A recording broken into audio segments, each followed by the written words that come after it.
Vira News. Informação em primeiro lugar.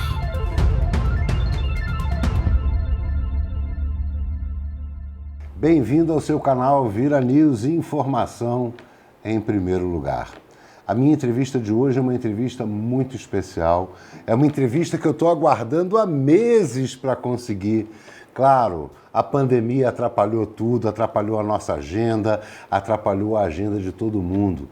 O Brasil parou, o mundo parou, as pessoas ficaram preocupadas e inclusive proibidas de sair de casa. E é uma entrevista muito especial, que eu estou há meses tentando essa entrevista por conta de um texto que foi a imolação do mito. Esse texto foi um texto maravilhoso que eu li, todo mundo leu, a família Bolsonaro leu, o Brasil inteiro leu esse texto. Foi aproximadamente do mês de abril. E o nosso convidado hoje é o Mércio Pereira Gomes, uma pessoa que eu conheço há quase 20 anos, respeito profundamente pelo conhecimento que tem, pela lógica, pela coerência do pensamento. Não é uma pessoa que eu possa qualificar de esquerda, não posso qualificar que seja de direita. A única qualificação que eu posso dar para o Mércio é que é um grande conhecedor do Brasil, um grande pensador do nosso Brasil, um antropólogo com livros e livros escritos, livros maravilhosos, e que hoje tem sido mencionado tanto pela esquerda quanto pela direita. Vejam, a partir disso, a importância que tem os textos dele, porque ele pensa o Brasil, ele não pensa a política atual. Ele pensa na nossa nação, nos nossos povos. Somos diversos povos no Brasil. Somos os negros, os brancos, os índios e assim vai. Ele conhece muito mais de etnias do que eu. Tem esse livro, O Brasil Inevitável.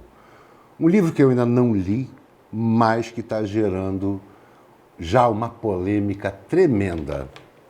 A polêmica é a seguinte: Caetano Veloso, no programa do Bial, cita o Mércio e cita o livro. 2 dias depois, Bolsonaro faz um pronunciamento oficial para o Brasil, no dia da independência, e cita não o livro, mas o conteúdo. O que esse livro quer dizer sobre a miscigenação do Brasil, a importância dessa miscigenação e, portanto, desmistificando muitas dessas realidades que a gente fica vendo hoje sendo propagadas por aí, tanto pela esquerda quanto pela direita. Mércio, prazer ter você aqui. Para mim é uma imensa satisfação ter uma pessoa do seu quilate de conhecimento aqui no meu estúdio, junto com a minha mulher, e podendo passar um pouco de conhecimento para o Brasil inteiro. Fernando, muito obrigado pelas suas palavras. Muito obrigado por me receber aqui nesse momento em que há uma discussão interessante sobre o Brasil, que foi parcialmente suscitado por este livro, pela visão que esse livro dá sobre o Brasil, e que eu espero que a gente possa aqui esclarecer melhor, demonstrar a importância que há nesse livro, que chama a atenção tanto de uma pessoa tão ilustre como Caetano Veloso, quanto aparentemente do próprio presidente da República, no momento em que ele faz o seu discurso fundamental. Desculpa te interromper. Eu tenho informações de que o seu livro está circulando lá no Planalto, sim, que estão lendo. Se o Bolsonaro ainda não teve tempo de ler, certamente já foi impactado pela informação e pelo conteúdo. Bem, eu fico feliz com isso. Tem muita gente que está lendo. É um livro que não é um livro fácil de ler também, é um livro que tem 400 páginas, é um livro que tenta chupar toda a informação que os nossos intelectuais, os nossos antropólogos, cientistas políticos escreveram. É um livro que deve muito a Darcy Ribeiro, a Gilberto Freire, a Capistrano de Abreu. É um livro que trata os nossos heróis, José Bonifácio, Rondon, os grandes escritores. Até o início da colonização brasileira já tem gente pensando no Brasil. Então, é um livro que trata dos pensadores sobre o Brasil, é um livro que trata da formação do povo e é um livro que dá uma perspectiva favorável ao país. Isso é uma das coisas que eu acho que tanto o Caetano quanto o presidente Bolsonaro acharam sobre esse livro. Eu sou uma pessoa de fé e também uma pessoa de muito otimismo sobre o Brasil. Eu acho que o Brasil é o máximo dos países. Criou uma cultura por meio de uma miscigenação muito forte desde o início. Essa miscigenação atravessou as principais formações brasileiras de índios e negros e portugueses.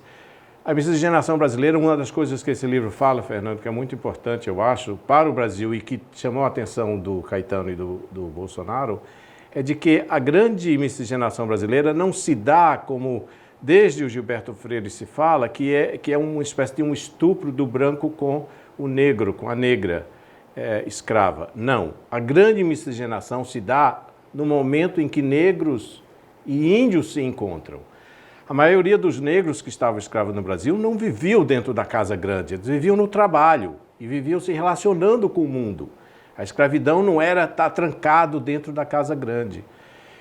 Os índios que iam sendo absorvidos pelos portugueses e que ficavam ou nas missões ou que ficavam nos arrabaldes, que eram usados como os remeiros, como os caçadores, como os fazedores de cerâmica, para os produtos, que fazia digamos, a cestaria de toda a colônia, que eram usados como os grandes guerreiros na expulsão de holandeses, de franceses, de espanhóis. Tudo isso que foi consolidando, que é como o papel do índio dentro da colonização, se deu também com casamentos e mestiçagens de toda forma com os negros. Todo o Brasil, até, digamos, 50 anos atrás, era pontilhado, toda a nossa costa era pontilhado por pequenas comunidades de pescadores. Isso eram os pescadores que, quem tem casa em praia, sabe que ali onde ele escolheu ter uma casa é porque tinha uma colônia de pescadores, né? E se você olhar para esses pescadores, é a base dessa colonização básica brasileira, que é de negro, de índio e de português, no início de português, né? Então, a miscigenação foi muito forte e é uma miscigenação que abriu-se para os outros povos que vieram depois no século XIX.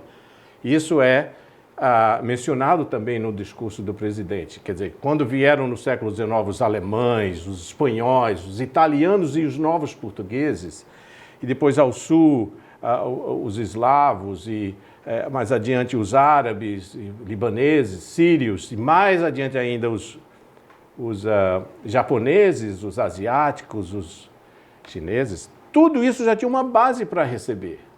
E é uma base fundamental. Então, ao invés de você ficar fazendo uma crítica desconstrutiva desse processo, tem que repensá-lo como um processo positivo, porque é um processo que criou uma nação capaz de entender as diferenças.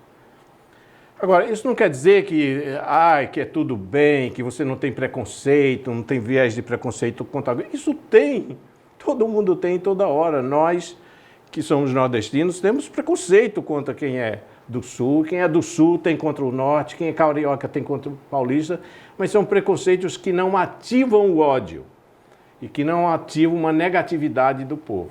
Isso é que é importante. Eu acho que foi isso que atraiu a atenção dessas duas figuras que estão pensando o Brasil de todo modo, né? Que são, digamos, fiéis ao Brasil. Embora de polaridades opostas. Completamente. Um, assim, detestando o outro, né? Se não odiando, ou se não sendo indiferente. Mas, assim, e também como essas polaridades representativas de uma polaridade que estamos vivendo no Brasil. Uma polaridade muito negativa, que já está indo longe demais, que muita gente realmente não está mais aguentando tanta polaridade que sentimos, né? E acho que, ao encontrar esse momento aí, foi alguma coisa que eu fiquei surpreso, de todo modo, de ter esse encontro aí. Não é que as pessoas vão se conciliar. Não acho que vai haver conciliação. Ainda vai demorar muito. Tem ainda muito rancor, ressentimento mútuo. Eles falam em ódio, eu não acho que é ódio propriamente, é um rancor, uma raiva, um troço. Eu acho que não é ódio que vivemos, eu sou contra essa palavra, porque acho que não representa isso. Mas pensar que o Brasil tem valores e que isso é o início de um entendimento, digamos assim, isso é um caminho, um pequeno Seria um atalho, ponto de convergência. um ponto de convergência para chegar em algum momento a conversar. Porque, Mércio, o grande ponto de convergência que todo país precisa, e é claro que o Brasil também precisa, é o mínimo de respeito e amor pela nossa pátria, pelo nosso Brasil. Eu entendo que as pessoas possam não gostar do Bolsonaro, respeito quem não gosta, mas a gente não pode lutar contra o Brasil, né? Tem que haver uma conciliação em algum ponto, porque estamos todos no mesmo barco. Se o barco afundar, todos iremos virar náufragos aqui. Não, eu acho que se nós começarmos a pensar no Brasil, não na circunstância atual, porque se for na circunstância atual, vai dar pau de novo, mas pensar na formação que teve o Brasil, pensar nas pessoas que amavam o Brasil e que escreveram sobre o Brasil. Eu penso assim porque eu fui muito próximo do Darcy Ribeiro. O Darcy achava que tudo que se deu no Brasil, por mais que tenha sido grave e ruim, destrutivo, ele mesmo dizia, foram mortos 4 milhões de índios, foram mortos e trazidos para cá 5 milhões de negros, e escravizados uns, servilizados outros, os portugueses dominando, mas os portugueses também pobres que tinham nisso tudo, né? Mas o produto é alguma coisa que vale a pena, o produto, né? Então eu acho que tanto o Bolsonaro nesse discurso dele, quanto o Caetano nessa fala, eles viram que tem um produto. Respeitem esse produto vai dar um resultado. Esse produto é o povo brasileiro. É o povo brasileiro, é toda essa gama de sentimentos e de visões e de uma maneira de ser que, se nós às vezes nos enfezamos com essa maneira, achamos hipócrita, safado, não sei o que mais, quem vem de fora se estarrece de... Em função de escrever esse livro, eu comecei a ler todos os escritores que vieram no Brasil em outras épocas, ou mesmo aqueles que já estavam aqui no Brasil, português, cristão novo, que escreveram no século XVII. Uhum. E tem um chamado Diálogo das Grandezas do Brasil, que é um cristão novo lá na Paraíba, que já está aqui no Brasil há 30 anos, e um que tinha sido recém-chegado, né? Então esse cristão novo disse, olha, eu estou aqui desde 1580, ele está falando em 1610, né? E o livro foi publicado em 1615. Desde 1580, esse país é maravilhoso, aqui tem uma coisa assim, muito excepcional vivendo aqui, é quase como um paraíso. Tem uma história de que o Brasil é o paraíso, né? E o outro que estava recém-chegado, estava ainda aborrecido, enjoado, dizendo que aqui não presta, esses índios fedorentos, esses negros pobres, essa sociedade escravocrata, sei lá. Era um negativista, digamos assim, era um vira-lata para pensar no Nelson Rodrigues, né?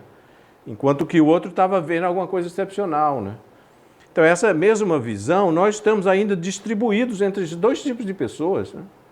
Um que acha que aqui vai ter um produto histórico, é um produto histórico que vai ter uma influência no mundo, que tem alguma coisa a dar, né? E, sobretudo, nesse momento em que as coisas estão todo mais ou menos globalizadas, as culturas, tem uma que permanece, todas as culturas ainda permanecem fiéis a si mesmo, mas uma que traz uma novidade excepcional, que é a mestiçagem profunda que há e que produz uma abertura para o outro. Eu não estou dizendo que o Brasil é uma democracia racial, eu não estou dizendo isso que atribuem ao Gilberto Freire.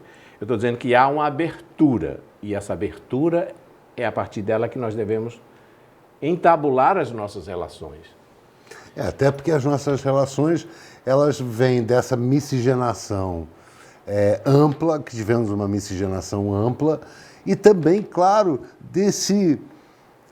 de tantas culturas que se entrelaçaram. Nós somos um país continental, nós somos um país de diversidades, nós somos diversos países dentro de um país só. O Brasil é um país maravilhoso exatamente por isso, por conta de toda essa mistura, esse caldo, tanto cultural quanto esse caldo de etnias. Porque a miscigenação não foi só biológica, de casamentos ou de relações sexuais e produção de filhos. Foi uma misturação, como você falou, cultural e religiosa também, porque tem que ter uma base religiosa para qualquer sociedade sobreviver, uma crença na transcendência ou no sagrado. E aqui tem isso, o catolicismo que foi trinentino, depois do Concílio de Trento, que foi instalado aqui com uma série de maneiras para tentar conquistar e doutrinar os índios, absorveu os índios e os africanos importados, absorveu crenças dessas contribuições e criou um catolicismo assim, que chama-se em geral catolicismo popular, em que você pode ser um católico e ao mesmo tempo acreditar em coisas do espiritismo e aceitar coisas do candomblé, da umbanda, e vem budista, entra o budista também na história, claro. Vem aí, sei lá, tudo. Então essa é a base, essa é a abertura. E esse é o grande barato. O Brasil é o país dessa abertura, sempre foi o país dessa abertura, de estar aberto a tanta amplitude. E eu percebo que nesse momento político, né, do Brasil, a gente está vivendo uma apequenação. A gente tem hoje uma guerra polarizada que apequena o discurso. O discurso acaba ficando raso, fica um discurso de narrativas e não fica um discurso profundo, como tem que ser feito no Brasil, para que a gente entenda a nossa origem, porque só a partir desse entendimento que a gente pode elaborar um futuro. O futuro não pode ser elaborado de forma rasa, exatamente por tudo que você acabou de dizer. Nós somos amplos, nós somos um país de tantas qualidades, de tantas aberturas, de etnias, de culturas, que eu acho que todos precisamos que o discurso e que a nossa discussão política e do Brasil que nós queremos tenha que partir de uma base sólida, que é a base do conhecimento. Eu acho o seguinte, as pessoas com quem eu converso, minha mulher, meus amigos, todos, né, estão nessa agonia dessa briga que há e uma tentativa de sair dessa briga. Muita gente está querendo sair dessa briga e não sabe exatamente como. Eu acho o seguinte, que essa briga é necessária. Ela existe porque ela é necessária. O processo histórico brasileiro desenvolveu-se e desembocou nisso. Desembocou na eleição de uma pessoa nunca esperada que fosse eleita, trazendo atrás de si todo um mundo novo em que o establishment cultural brasileiro, meio que levado mais para o campo da esquerda, ficou atônito diante disso, né? Houve uma quebra no sistema. Houve uma quebra. Isso daqui é um troço revolucionário, no sentido de que ele traz um novo grupo social. O pessoal do establishment fica muito chateado, acha deselegante, acha tosco o presidente, acha tosco os seus ministros, enfim, porque não tem o comportamento cultural, a visão de mundo igual a que o establishment tem, da classe média letrada, que nós poderíamos assim chamar. E isso provoca, e também tem um pouco de interesse econômico nessa história, mas culturalmente é esse o problema, né? E as pessoas têm que aceitar que, sabe, tem umas pessoas que são muito diferentes e pensam diferentes, têm arrobos culturais diferentes, têm comportamentos diferentes e que isso faz parte do Brasil. Você não acha, a classe média não é a zona sul do Rio de Janeiro, nem a região chique de Fortaleza, entendeu? A classe média brasileira está em todos os lugares, o Brasil é muito maior do que isso e há uma representação desse povo no governo. E isso escandalizou as pessoas, né? E depois acham que isso são comportamentos que eles colocam em rótulos, assim, tipo, é fascista isso, é nazista esse coisa, é racista esse outro, né? E, evidentemente, por esses quase 2 anos, não tem nada de fascista nesse governo, Não tem nada de nazista, tampouco, né?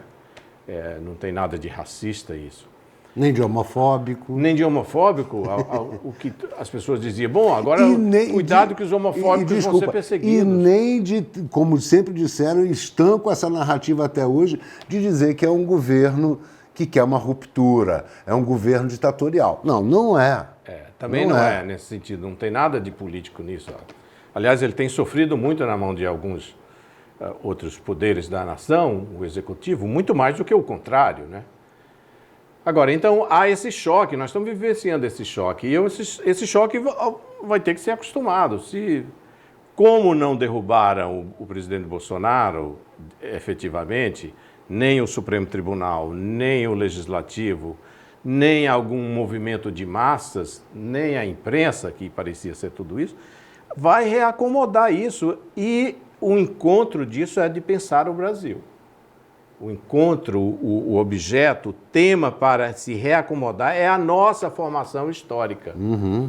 Eu acho que foi isso que entenderam o Caetano e o presidente Bolsonaro. Eu acho que foi isso. Não sei se eu estou assim, achando que é grande coisa esse livro, mas foi algo, pôr um caminho em pensar o Brasil em que essa disputa, essas contendas atuais que vemos, elas vão um dia se diluir em nome de algo maior. Eu vou pedir licença para você. Põe para rodar aí, por favor, um trechinho da entrevista do Caetano no programa do Bial, por favor. Da miscigenação no Brasil se deu muito mais em arraiais de pesca e de pequena agricultura entre índios e negros. Quando eu leio isso no livro do Mércio, que fez esse livro O Brasil Inevitável, eu digo, cara, isso está me dizendo muito mais uma coisa verdadeira com o que eu sinto. O Caetano cita várias vezes O Brasil Inevitável, cita o seu nome, e ele, nessa entrevista, ele também diz que mudou muito, ele vem mudando muito. Será que esse livro ajudou ele a entender mais o momento atual do Brasil e as nossas necessidades de termos mais pacificação, inclusive, por conta de toda a nossa história? Será que ele, a partir da leitura do seu livro, ele abranda um pouco mais o discurso? Eu não sei dizer isso. Não sei dizer. O que eu sei é que, pelo que ele fala, é que a alma dele ficou maior. O sentimento de Brasil dentro dele ficou maior. E ele vem e diz coisas que, assim, importantes sobre o Brasil, que o Brasil tem alguma coisa a dar ao mundo. O que eu digo, o que o Darcy Ribeiro diz, o que o Gilberto Freire diz. Quer dizer, nós somos uma ramagem que vem, como dizia o velho Brizola, que vem de muito longe na formação brasileira e no pensamento brasileiro. Então, o Caetano é dessa ramagem, eu sou dessa ramagem, né?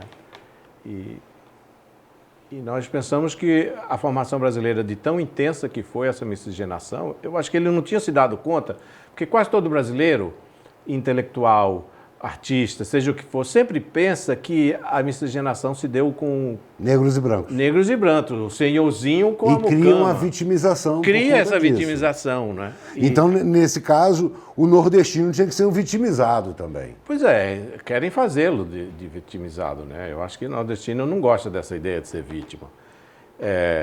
Certamente ele diz aí que nunca se sentiu, que ele sentiu alguma coisa de profundidade nessa miscigenação que há no Brasil. Ele mesmo se considera negro, índio e branco na sua família, eu imagino, porque ele tem características dessas duas coisas. E a característica não é só do fato corporal ou biológico, é também do fato cultural e religioso, entendeu? Qualquer brasileiro que diz assim, eu não acredito em Deus, eu sou ateu. Mas ele está dentro de uma visão religiosa do mundo. Ele pensa no sagrado a cada momento que caminha.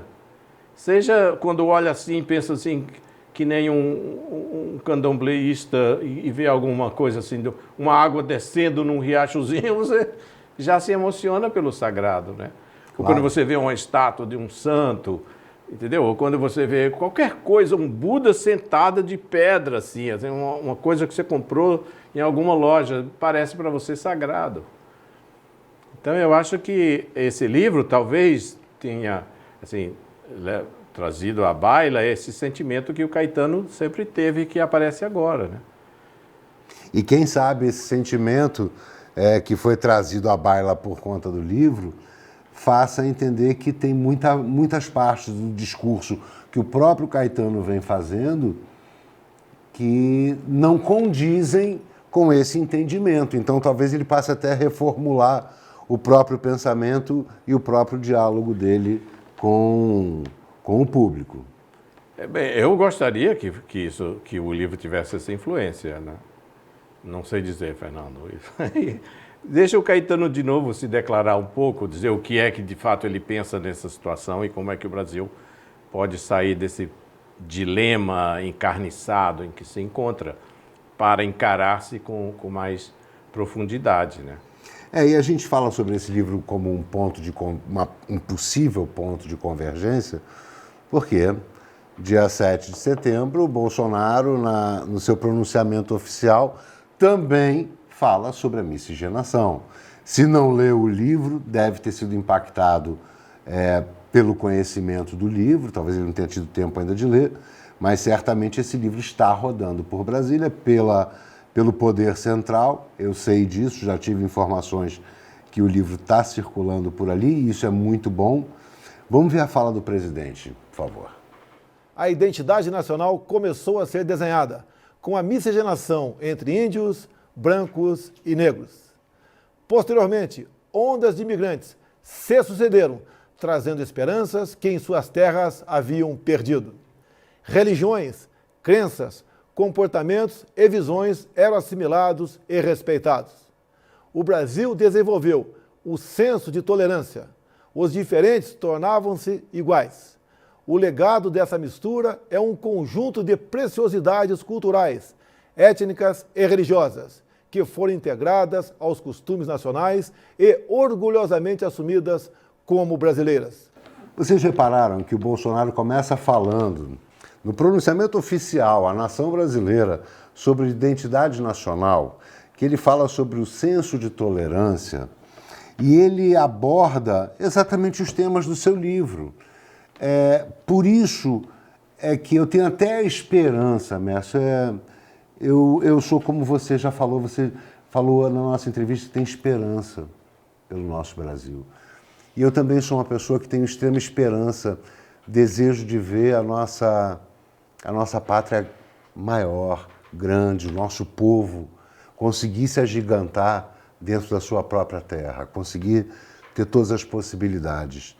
E o diálogo de esperança que o Bolsonaro coloca, que é esse senso de tolerância, e o seu livro, então, no meu ponto de vista, cria essa possibilidade de uma convergência mais profunda do Brasil, tanto pela esquerda quanto pela direita. A gente está falando de duas polaridades, de dois polos que estão sempre em conflito, Caetano Veloso e presidente Bolsonaro. E o discurso muito parecido. O que você acha disso? Olha, foi bom você falar, digamos assim, numa conexão profunda, porque na conexão superficial ainda não existe, né? Claro que não. A gente tem que reconhecer isso. Agora, a conexão profunda é verdadeira, entendeu? É verdadeiro que Caetano Veloso tem um senso de profundidade do Brasil. Tinha um antropólogo mexicano chamado Aguirre Beltrán, que escreveu um livro lindo sobre o México chamado El México Profundo. A palavra profundo foi ele que criou para identificar assim, o povão original que foi criado e que é a raiz, aquilo que a gente sempre diz assim, não, mas a raiz do Brasil está no interior, no povo, etc. Eu acho que o Caetano tem essa visão, e isso deve ter suscitado a mais nele, e também o Bolsonaro, que é um caipira de São Paulo, né? O Bolsonaro pescava com o pé no chão. Você fala muito sobre isso no seu texto, A Imolação do Mito, que é um texto maravilhoso, recomendo a todo mundo que leia. Então, ele nasceu dessa base fundamental da caipiragem, que é a mestiçagem do índio com o branco e com o negro ali dentro, né? É claro que talvez ele não tenha tanta mestiçagem, porque os seus pais, os seus bisavós vieram recente, Mas ele está lá no meio daquele pessoal com quem ele convive, ele nasceu daquilo, né? De uma situação mais pobre do que nasceu o Caetano. Mas o Caetano teve essa vivência numa cidade pequena, ele teve em várias cidades pequenas, essa última parece foi Eldorado Paulista, né? Que é aquela cidade lá, na região de Registro do Vale da Ribeira de São Paulo. E então os dois também têm isso, porque muitos brasileiros têm isso. Quer dizer, o brasileiro não é só um urbano que foi feito agora, o brasileiro vem de longe, vem do interior, vem de raízes profundas que quase todo mundo que você pergunta, ou que quando eu dava aula no início a jovens de antropologia, eu perguntava, quem aqui é descendente de índio? 30% da classe levantava, eu tenho uma bisavó. Não era bisavó nada, é um negócio mais para trás, mas você fala que é a bisavó, porque bisavó já é muito longe para o brasileiro, que tem muito pouca memória genealógica, né? Mas então, essa profundidade existe, essa base ali existe na esquerda e na direita brasileira. Isso povo. Que é o povo, que é o laço de conexão. Isso não pode se quebrar. Então é muito bom que os dois estejam falando da mesma coisa, da valorização do processo histórico que deu nesse Brasil. E esse processo histórico transformou, criou uma sociedade bem mais tolerante, aberta aos outros. Tolerante, não vou dizer bem, porque as pessoas vão sempre dizer que tolerância é essa? E começa a pensar no nível mais superficial, aí todo mundo tem uma intolerância a todo mundo, sei lá. Claro. Mas no nível profundo de aceitabilidade, de recepção, é impressionante o Brasil. E de imediatamente de incorporar isso, todos os estrangeiros falam sobre isso. Esse livro é dedicado a dois brasileiros, que é o Darcy Ribeiro e o Luiz Sérgio Sampaio, mas é também dedicado a um judeu chamado Wilhelm Flusser, que veio para o Brasil em 1940, fugindo da guerra da Tchecoslováquia, e viveu durante 25 anos em São Paulo. E ele também teve uma recepção do Brasil e viu, aqui tem outro troço, aqui é uma outra vida. Ele não é como o Stefan Zweig, que é outro judeu que fala, o Brasil é o país do futuro. Não, ele é do presente agora. Você até colocou aqui, ética, mestiçagem e o borogodó. E o borogodó. O borogodó que a gente tem no Brasil, nenhuma parte do mundo tem. E a gente tem que valorizar o borogodó. Tem, essa possibilidade até de se alegrar na confusão, ainda ter o bom humor. Essas coisas são valorizadas, que muita gente diz que é piegas. Piegas nada. Essa é a coisa que o Brasil, esse é um dos coisas que o Brasil vai dar para o mundo. É o seu borogodó, é a sua base cultural, o seu sopro espiritual que é criado no sofrimento, como diz o Darcy, no sofrimento que foi o processo colonial. Mas dá nisso, assim, toda nação, aliás, eu tenho que dizer isso para as pessoas. Todo mundo acha assim, o Brasil teve uma história péssima. Todo mundo teve uma história péssima. Eu fui estudar, passei uma temporada na Inglaterra e fui estudar um pouco a formação inglesa. Eles tiveram invasões dos romanos, depois tiveram dos anglo-saxões, depois tiveram dos vikings dinamarqueses, depois dos normandos. Era um atravessando e misturando e criando uma nova língua e uma nova linguajar, novas formas culturais. Eles também passaram por isso. Os franceses, que eram celtas, gauleses e romanos, e depois invadidos pelos vikings, tomaram a Normandia, enfim. Nenhuma nação teve um produto, um nascimento, uma gênese divina. Todos tiveram uma gênese de sofrimentos, né? E ver em cada uma delas, e no caso falamos sobre o Brasil, de onde essa gênese pode produzir uma coisa formidável, a gente tem que valorizar, porque é isso que vai nos fortalecer no mundo. Falando de política, né, da situação que o Brasil está hoje, dessa polarização toda, uma coisa que me entristece muito, Mércio, é que nós sempre fomos o povo da felicidade, nós sempre fomos conhecidos e reconhecidos no mundo pela nossa originalidade, pela forma que a gente levava a vida com mais leveza. Está faltando um pouco dentro dessa guerra de narrativas agora, que a gente volte para a nossa leveza, que é o tal do nosso borogodó. Mas também lembre-se que essa pandemia não está sendo fácil, né? Claro. Esse troço da gente ficar preso dentro de casa e não entender, e todo mundo meio aqui pensando que a morte está batendo a porta, né? Isso assusta. A mídia ajudando a assustar cada vez mais também, e né? tem mais os agorentos de plantão, né? As Cassandras e tudo.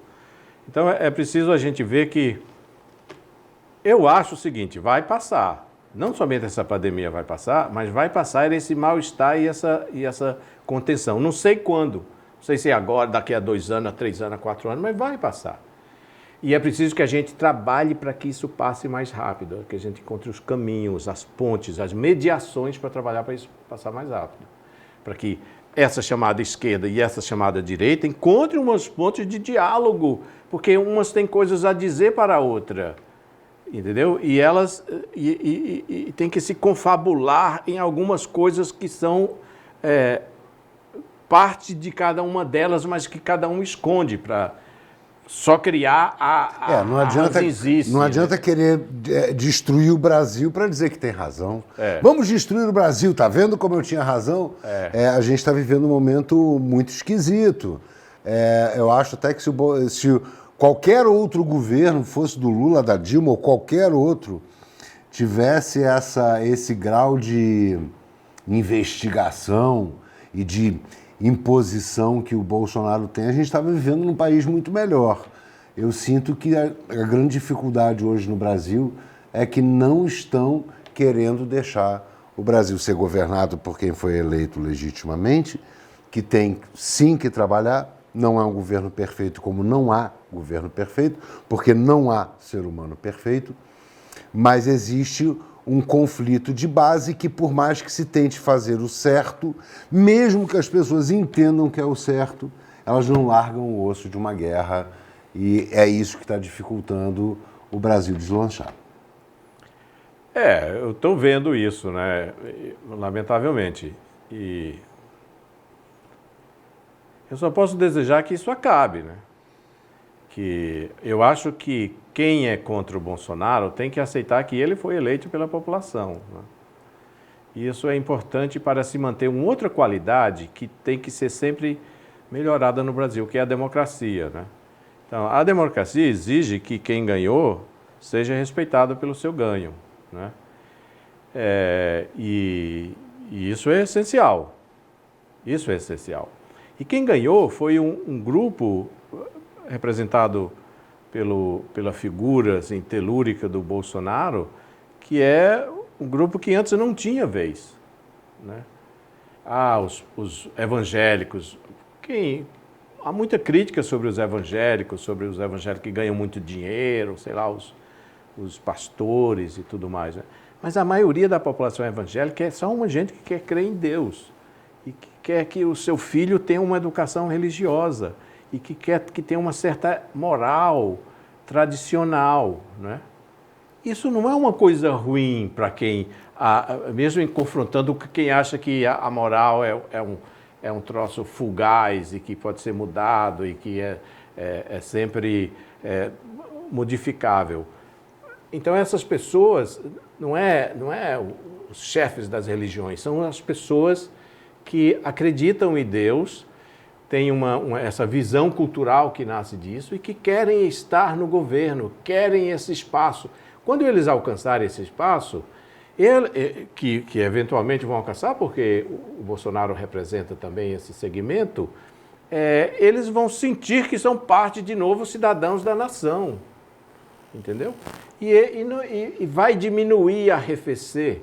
Eu tenho uma tese de antropólogo e que vocês evangélicos, e me desculpem dizer isso, mas esse radicalismo evangélico atual, a cultura brasileira é tão forte, Fernando, essa cultura criada pela religião, pela confluência dessas religiões, que em breve os evangélicos também estarão jogando flores para Iemanjá no 1º de janeiro, entendeu? Cultuando os santos que fazem parte do catolicismo, igual. Isso é, mesmo tendo a sua visão, digamos assim, evangélica tradicional, do puritano tradicional do século XVII, mesmo mantendo isso, também ele se abre, a cultura brasileira vai se abrir. E os evangélicos vão também se abrir para o segmento do catolicismo, segmento de outras religiões. Porque o sagrado que é cultuado no Brasil tem dimensões múltiplas. E a cultura brasileira que dá estofo a esse sagrado se abre para tudo. Eu sempre digo sobre religião que cada religião é um dedo apontando, por exemplo, para a lua. Então, cada religião é um braço e todas apontam para o divino. E o divino é a beleza, é a tolerância, é a convivência e, principalmente, é o respeito entre as pessoas. O divino é respeitar, o divino é apoiar. Se o outro está fazendo pelo bem, por mais que não seja da maneira que eu entenda como religião, no mínimo tem que ser respeitado. E eu acho que é uma das questões que está faltando no Brasil, não só na religião como na política, é tolerância e respeito. Mas eu acho que vai aparecer de novo. Bem, eu já disse isso várias vezes, não vou mais repetir. Acho que esse momento que vivemos, que é um momento de polaridade na superfície da briga, tem uma base ainda cultural, um respeito interno que é representado por essas duas falas que acabamos de ver, do Bolsonaro e do Caetano Veloso. Então, essa base digamos assim, é o estofo, a sapata sobre a qual um novo sentimento de tolerância e de convivialidade vai surgir nesse plano político. Entendi, claro. Você citou muito Darcy e também disse que esse livro tem a influência do Luiz Sérgio Coelho de Sampaio. Fala um pouquinho sobre o Sampaio. Olha, o Sampaio, eu também dediquei um outro livro chamado Antropologia Hiperdialética a Sampaio. O Sampaio é um grande filósofo brasileiro que criou um sistema de pensar bem mais tolerante e aberto e com a possibilidade muito maior de compreender o mundo, tanto da parte cultural e social, quanto da parte física, propriamente. É uma filosofia complexa, baseada num sistema que ele pensa de lógicas, que engloba as lógicas criadas pelos gregos, a lógica da diferença, as lógicas, e que você pode aplicar o sentimento que está dentro dessas lógicas para entender processos culturais e até os processos propriamente físicos da natureza. É muito complexo, merece outro estudo. O Sampaio precisa ser lido no Brasil para que se veja que há intelectuais e criatividade genuína e genialidade no nosso país, como há, de fato, em outros ramos também da nossa cultura e da nossa vivência. Eu acho, inclusive, que Sampaio deveria ser muito mais estudado, difundido, mais pessoas deveriam conhecer. Foi uma pessoa que lutou muito a vida inteira para trazer à luz o conhecimento, um conhecimento profundo e um conhecimento... autoconhecimento, e o autoconhecimento também é libertador e muito pouco divulgado. Eu acho que a gente está num momento, nesse Brasil que nós estamos vivendo, que é fundamental a busca do conhecimento mais aprofundado, o entendimento do conhecimento mais amplo, porque a nossa raiz, ela não é simples, ela é ampla, complexa, mas de uma simplicidade e originalidade tremenda, que é como você retrata nos seus livros, como Sampaio retratava no luxo e originalidade, né? Ele sempre acreditou na originalidade do brasileiro, que o Brasil era o grande país do mundo exatamente por conta dessa miscigenação étnica e cultural.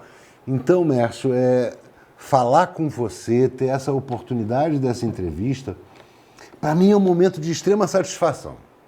Primeiro porque, por todo o respeito que eu sempre tive pela sua trajetória, como presidente da FUNAI, como um grande pensador, um grande antropólogo, e que você também consegue trazer para a reflexão outros grandes pensadores, e que se as pessoas pararem para ouvir um pouco mais sobre o que você escreve e fala, a gente vai conseguir ter essa esperança que você disse, essa esperança no Brasil mais fortalecida.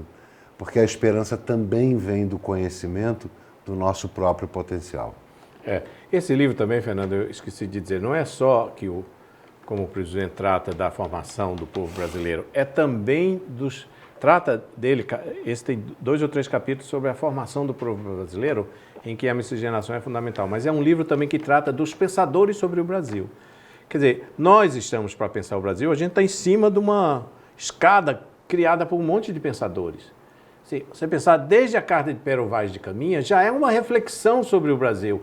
É uma reflexão meio onírica, meio sonhadora, meio utópica que ele dá, não é?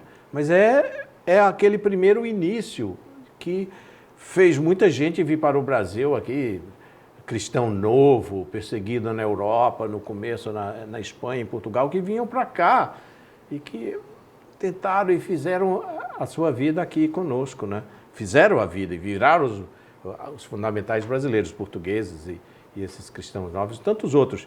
Então, nesse livro há também a ideia de que muita gente já pensou sobre o Brasil e eles contribuem para esse pensamento. Então, a gente voltar atrás para reler isso. Nesse livro eu tenho aqui 32 pessoas que são fundamentais para pensar o Brasil. Está em 2 capítulos, cada um tem, sei lá, um verbete de 4 ou 5 páginas, né? E para mostrar que eles pensaram o Brasil, pensaram de uma forma lógica ou de outra, contribuíram para o conservadorismo, contribuíram para a utopia, contribuíram para a revolução, contribuíram para uma visão liberal do mundo, contribuíram para a ciência. Essas pessoas também são fundamentais para a gente relê-los e entendê-los no diálogo que eles têm. Esse livro tenta dar um diálogo dessa gente, conectá-los, como fazendo sentido. E a ambição maior é dizer, bem, o produto disso é um produto coletivo, né? De várias pessoas que pensaram isso. Até né? Porque mesmo que haja o contraditório, e o contraditório é importantíssimo porque ele é fundamental para que se chegue a uma conclusão. A gente só pode chegar a uma conclusão se nós observarmos o contraditório. Não, aqui o contraditório está dentro de alguns pensadores ali. Exatamente. Os pensadores que achavam que o índio não valia nada. Aí o outro que, não, o índio valia sim, ele foi fundamental. O Gonçalves Dias, um poeta, diz assim, o índio é a base do caráter nacional. Você já pensou alguém dizer isso em 1849, quando os índios estavam sendo dizimados? Ele disse, o índio é a base do caráter nacional. Aí você vê um outro poeta, o poeta baiano, que agora me escapou o nome de novo, Castro Alves, que faz essa também a eulogia do negro, entendeu? Mostra a importância e a força. E depois você vê no desenvolvimento, depois vê aqueles que dizem que os negros, aí depois os que dizem que a miscigenação é uma porcaria, que degenera. Aí vem o outro que diz, nada a miscigenação é aquilo bom. Que culmina nesse aspecto, com Darcy dizendo, fazendo um livrinho no final da vida dele, chamado Mestiço é que é bom. É bonito você dizer isso, né?